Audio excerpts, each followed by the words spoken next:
Hello, my name's Stephen Fry, and I'm here to talk to you about Mr. Bolsonaro.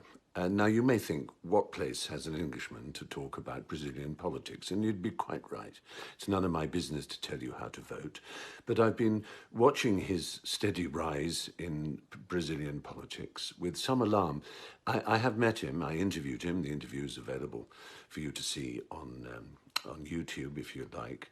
And I have to say, as I did at the time, it was one of the most chilling confrontations I ever had with a human being.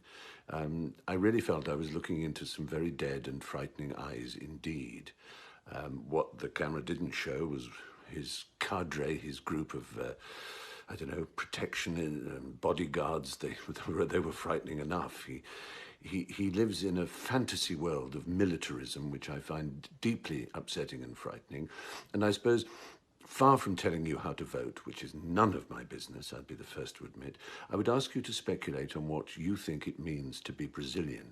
I know, as someone who loves the country and has visited it many times, what I think Brazil means. It means colour, richness, diversity, astonishing friendliness, warmth, and yes, unquestionably crime and drugs and violence and all kinds of very frightening and terrifying side effects of so many people living together in a mixture of poverty and extreme riches as well.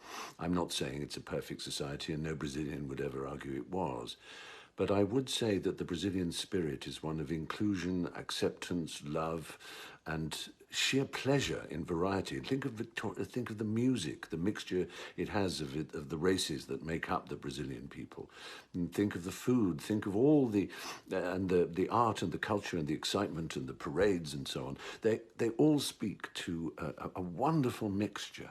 And what they don't suggest for a second is this mad nostalgia, this strange Trumpian belief that there is one Brazilian race, one ethnicity, one political and religious Brazil.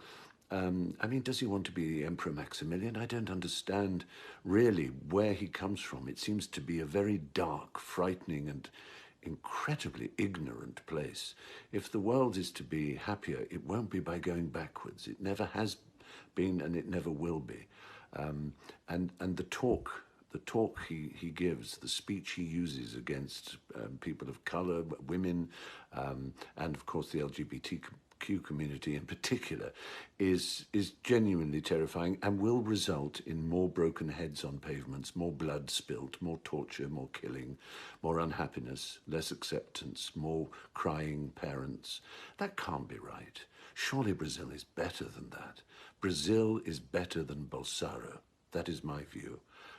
Take it just from someone who loves your country. That's all I have to say. Much love. Bye-bye.